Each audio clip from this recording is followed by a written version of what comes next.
Bien, nous allons doucement ouvrir la journée. Et donc, on doit demander à ceux qui contrôlent les portes de faire en sorte que les nouveaux arrivants se glissent discrètement dans la salle, puisque, semble-t-il, pour certains, c'est un peu difficile de trouver Villetaneuse. Tous les inscrits ne sont pas là. Donc, je suis très heureux de vous accueillir et je vais donner la parole pour ouvrir et vous accueillir à Elisabeth Belmas, qui est là à plusieurs titres, qui est vice-présidente du conseil d'administration de notre université, mais qui est aussi spécialiste du jeu en tant qu'historienne, et a travaillé sur l'histoire du jeu d'argent, en particulier au XVIIe, XVIIIe siècle. Donc, je pense qu'elle a beaucoup de raisons d'ouvrir. Et l'autre raison, c'est que c'est grâce à elle que nous avons une aide financière de la Française des Jeux, sur laquelle je reviendrai, sur laquelle tu diras peut-être quelques mots. Donc je lui laisse la parole pour ouvrir cette journée. Merci beaucoup Gilles. Bonjour, c'est une grande joie de vous accueillir aujourd'hui à Paris 13 à l'occasion de cette journée d'études en l'honneur de Jacques Henriot. Jacques Henriot, faut-il le rappeler, a créé ici même, il y a 30 ans, un département de sciences du jeu et y a initié un courant d'études toujours vivace aujourd'hui et où la relève est visiblement assurée. Toutes celles et tous ceux qui ont travaillé sur le phénomène ludique, quelle que soit leur discipline d'origine, doivent beaucoup à la pensée de ce philosophe qui figure au panthéon des grands théoriciens du jeu, aux côtés de Roger Caillois, Johan Huizinga, Daniel Winnicott, Jean Château, Louis-Jean Calvé, Jean-Marie Loth. Pour n'en citer quelques-uns, en réalité, je vous ai cité ceux que je préfère. Donc, ces interrogations restent d'actualité. Et parmi ces apports, Jacques Henriot a montré que le domaine ludique, en général, englobe une réalité multiforme et que la difficulté ne porte pas sur la réalité de ce dont il est question, mais sur la mise au clair de l'idée qu'on en a. Quelle idée avons-nous aujourd'hui du jeu et du jouet avec l'apparition et l'essor des jeux vidéo et en ligne ? Qu'apporte le développement des Game Studies aux travaux presque sacralisés de Jacques Henriot? Autant de questions auxquelles 8 belles communications vont s'efforcer de répondre aujourd'hui. Merci à tous d'être venus, les uns pour présenter vos travaux, les autres pour les écouter et les discuter. Merci également, si je puis dire, à notre sponsor, la Française des Jeux, représentée par Judith Louguet et puis ensuite, j'espère, Laurent Lorenzi, qui nous permet de développer et de financer des études sur le jeu, des colloques, des séminaires. Et je suis très très heureuse de constater que les appels d'offres désormais sont très... Vraiment, on a de plus en plus de réponses à nos appels d'offres. Voilà. Donc, merci à tous et si je puis dire, que le jeu commence. Merci Elisabeth. Donc certains ont pu croire que nous commencions en retard. En fait, nous sommes en avance. Ça, c'est la magie de la gestion horaire. Donc nous sommes en avance et éventuellement nous maintiendrons cette avance.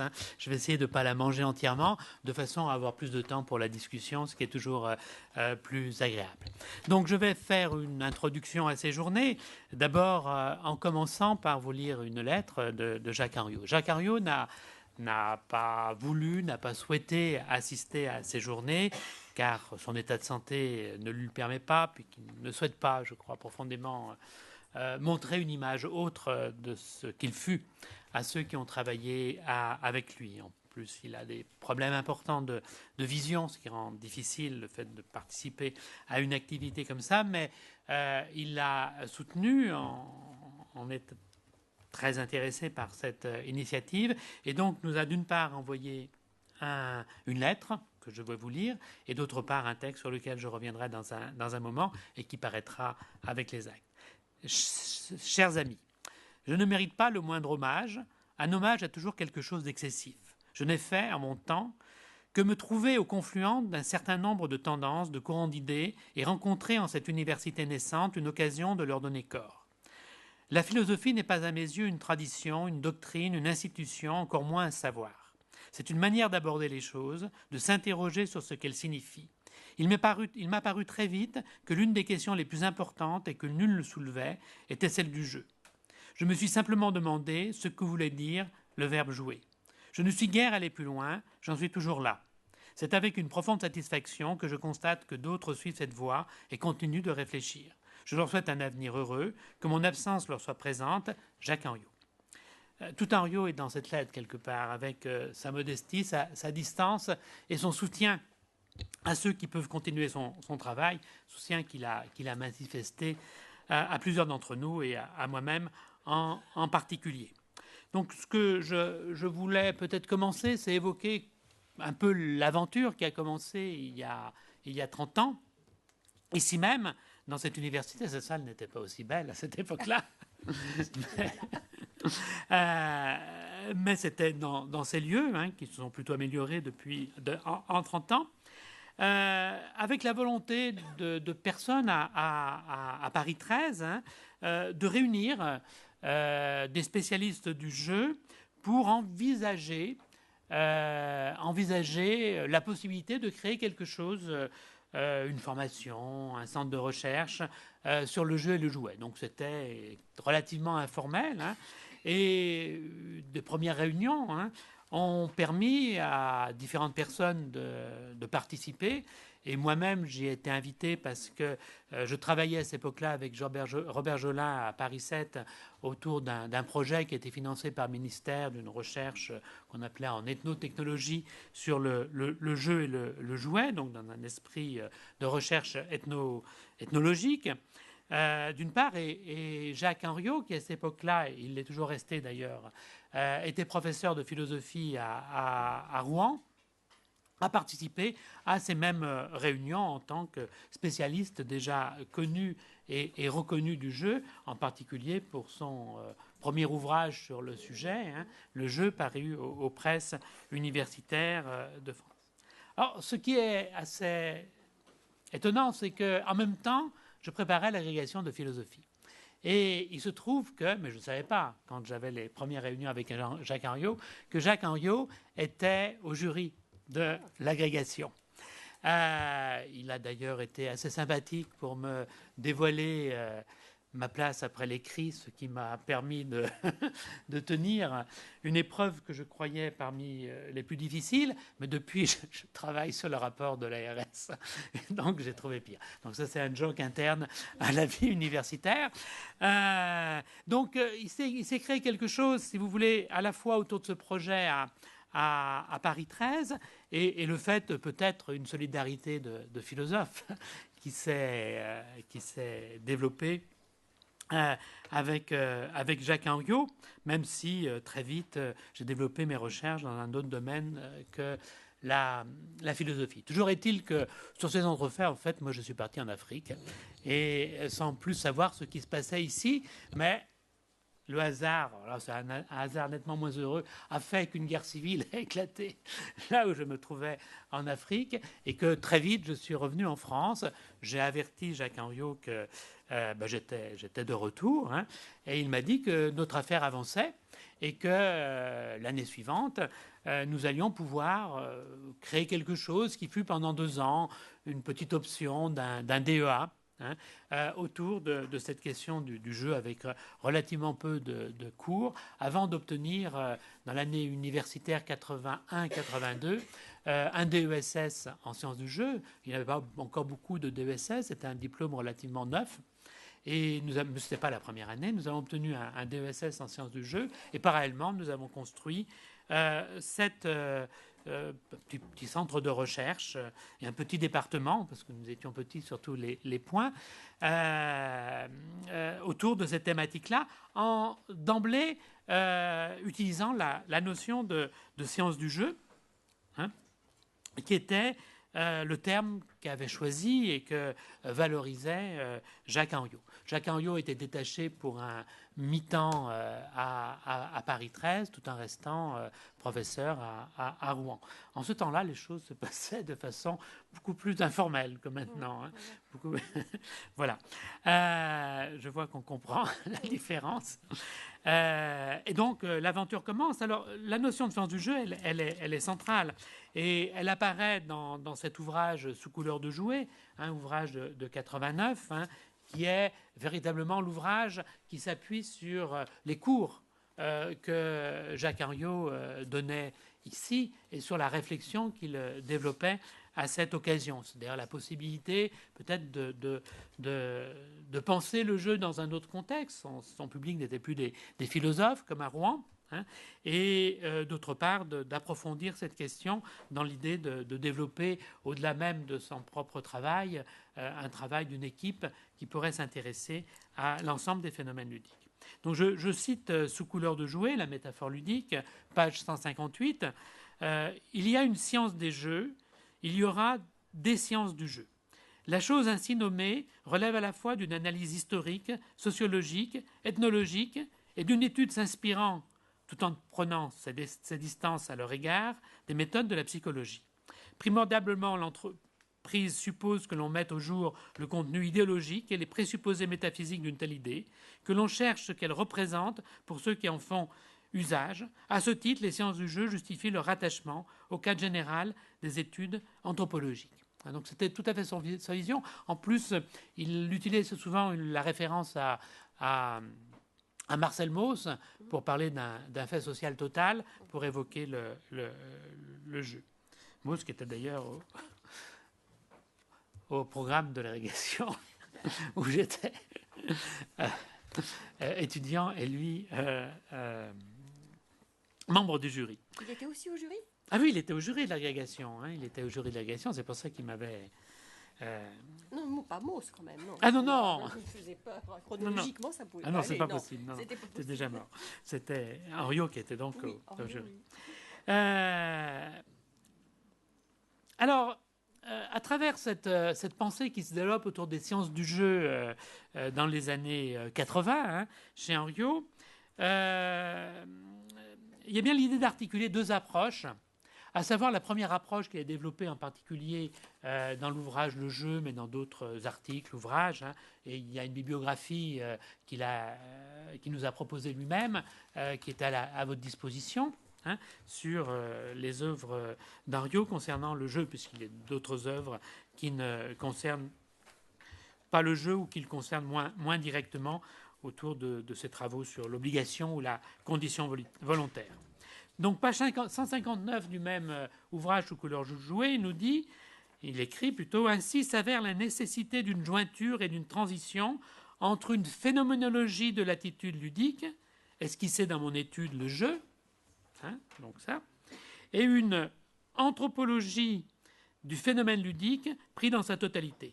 Ce qui fonde le principe d'une phénoménologie de l'attitude ludique, c'est la découverte du fait qui donne sens à la chose nommée jeu, l'intentionnalité, le dessein constitutif d'une forme de pensée singulière dont chacun fait en soi l'expérience. Mais ce dessein n'a de sens pour le joueur lui-même que dans la mesure où la pensée qui l'anime se trouve soutenue par l'idée que l'on se fait de ce qu'il appelle jouer dans le monde où il vit. La phénoménologie de l'attitude ludique doit donc se doubler d'une lecture anthropologique de l'idée de jeu, ainsi que d'une analyse de son mode de production en relation avec une époque et un milieu. Voilà quel était le projet qui s'est développé autour de Jacques Henriot. C'est de partir effectivement de ses premiers travaux, mais d'aller au-delà dans ce travail qu'il a lui-même esquissé et commencé, d'une anthropologie du jeu qui s'enracine d'abord dans la réflexion sur quelle est cette idée du jeu, sur ce qu'est la métaphore ludique, la façon d'utiliser le jeu pour désigner un certain nombre de phénomènes, d'activités. Donc voilà quel était le programme au début de notre travail. Ici, travail que nous avons continué avec, puis sans Henriot. Parfois, dans le désert, moi, ce qui me frappe en regardant rétrospectivement ces années, c'est qu'il y a des années où personne ne s'intéressait au jeu. Quand on a commencé dans les années 80, il y a eu un petit intérêt, il y a quelques publications sur le jeu, puis après, il y a un grand moment de vide sur la question du jeu. Moment paradoxal, puisque dans ce même temps se développe une pratique nouvelle, celle des jeux vidéo, hein, mais qui ne donne pas lieu forcément, dans un premier temps, en tous les cas en langue française, mais même au-delà peut-être, à une réflexion sur le jeu. Hein. Et je pense que les choses ont changé. Alors, je ne ferai pas l'histoire de savoir quand les choses ont changé, comment, mais que les choses ont changé en particulier du fait de l'importance qu'a prise, d'une part, le jeu vidéo, mais peut-être tout autant la recherche sur le jeu vidéo, c'est-à-dire le fait que le jeu vidéo devienne et s'inscrive au niveau international, puis progressivement au niveau français, comme un sujet d'étude légitime. Certains ont relu un certain nombre d'œuvres. Hein. On peut penser aussi au travail, aux œuvres, à l'œuvre de Caillois, qui a pu être relue dans ce contexte-là. Mais l'œuvre d'Henriot, malheureusement, on y reviendra, en langue française, puisqu'il n'est pas traduit, a pu inspirer de nouveaux chercheurs pour repenser la question du jeu dans cette relation entre nouvelles questions générées par l'importance du jeu vidéo, ou la réflexion sur le jeu vidéo tout simplement, quelle que soit son importance, et d'autre part, l'intérêt de référer à cette pensée d'Henriot qui permet peut-être d'apporter une façon de voir le jeu qui n'est pas forcément la plus répandue dans la littérature internationale. Donc c'est un petit peu ce qui donne sa logique à la journée. D'une part, effectivement, renvoyer à cette histoire, hein, c'est très printemps, hein, à un anniversaire, mais d'autre part, faire le point sur des transformations de la pensée, dont certains peuvent s'appuyer sur de la pensée du jeu, pardon, dont certains peuvent s'appuyer sur Jacques Henriot. Je vais donc très rapidement vous présenter la journée, mais vous avez le programme sous les yeux. Hein, donc on a fait un certain nombre de regroupements. Hein, une qu'on a peut-être introduit sur l'idée d'une réflexion sur les sciences du jeu, hein, comme façon de réunir les interventions de Patrick Schmoll, relire Jean Cariot à l'ère de la société ludique et des jeux vidéo, qui correspond tout à fait au projet de cette journée, hein, de Mathieu Triclot, Gamme Sudiz ou Études Duplay, parce que bien entendu, quand on se confronte à la littérature anglophone, on se confronte à cette tension entre game et play, et la façon dont la question du jeu, pensée en français, peut apporter un déplacement, peut-être une autre façon de voir les choses. Et Bernard Perron, qui est sans doute à l'interface de la littérature anglophone et de la littérature francophone, évoquera la question des game studies sans l'attitude de Jacques Henriot, c'est-à-dire cette absence peut-être sur laquelle nous essayerons de travailler pour voir s'il serait possible de rendre accessible en langue anglaise un jour les travaux d'Henriot. Il y aura quand même une petite pause à un moment de la journée, une pause courte, hein, entre 10h45, d'ailleurs vous avez juste le temps de sortir et de rentrer. Hein. Par contre, la pause est un peu plus conséquente pour le déjeuner, hein, puisque nous irons de concert. Vous êtes invités au repas qui se fera au rez-de-chaussée du bâtiment du Crous, qui n'est pas très loin, mais on vous guidera pour vous accompagner vers le buffet. Ensuite, dans l'après-midi, donc, on a regroupé en deux temps. Hein, le premier temps, c'est le temps des nouveaux joueurs, avec une intervention de Sébastien Jeannevaux, penser les phénomènes de transformation du jeu, l'apport de Jacques Henriot, et l'intervention d'Aïdé Silva, la gamification de la vie sous couleur de jouets. Et nous terminerons par un espace qu'on a appelé espace virtuel et métaphore ludique, avec une intervention d'Étienne Armand Amato, le jeu, un processus entre métaphore et autoréférentialité, de Maud Bonafont, qui nous vient également du Québec, le concept de distance de Jacques Henriot vu comme un espace virtuel de jeu, et Émeric Brody, qui est ici, qui travaille, qui fait sa thèse à Paris 13, évoquera la métaphore ludique chez les joueurs de poker et conclura la journée avant de que nous ayons un petit cocktail informel avant de clore cette journée. Alors, il est très important, je pense, que Aymeric termine la journée, pour plusieurs raisons. D'abord parce que sans lui, la journée ne serait pas ce qu'elle est, par le travail qu'il a effectué pour l'organiser. Donc, vous avez eu des échos à travers les emails que vous avez reçus. Mais aussi peut-être parce que je pense qu'il en est à l'origine de cette journée. C'est qu'il est arrivé ici avec un projet de thèse fortement marqué par la pensée d'Henriot dans sa réflexion. Hein. Donc il est venu ici parce que Henriot y avait enseigné, peut-être, je ne sais pas, il y a peut-être quelque chose de cet ordre-là, un peu mystique, non? Je sais, et ne trouvant plus Henriot, bien sûr, mais que de Pâle reste, en somme. Mais cet intérêt pour Henriot a suscité des discussions, des débats, et nous a conduit à penser qu'il était important de faire cette manifestation. Hein. Donc, il me semble que c'est une bonne raison pour laquelle il lui appartient d'assurer la clôture. Et puis, je pense qu'il est plus à même que moi de tracer la voie pour les 30 prochaines années. Voilà, je pense que si la pensée d'Henriot a de l'avenir, c'est parce qu'effectivement, des relais vont pouvoir être pris. Pour terminer cette présentation, que je vais donc terminer en avance, même si je n'ai pas tout à fait terminé, je voulais évoquer le texte qu'Henriot nous a envoyé. Il a envoyé un texte en 2 temps, un premier petit texte donc, que je ne vais pas lire, hein, qui sera publié avec les actes, hein, où il évoque un petit peu sa pensée, les échos qu'elle a eu, les incompréhensions, hein, en montrant qu'il y a un moment où les choses se transforment, en particulier quand il réédite le jeu dans un éditeur qui s'appelle Synonyme, qui a dû disparaître depuis, en disant qu'il aime particulièrement la couverture de l'ouvrage, qui symbolise assez fortement le jeu pour lui, entre autres. Donc il revient sur son projet, et quelques jours plus tard, il a complété ce texte par un envoi final que je vous lis pour terminer cette introduction. Encore un mot. Ce sera peut-être le dernier. Ce peut-être entretient le plaisir d'exister.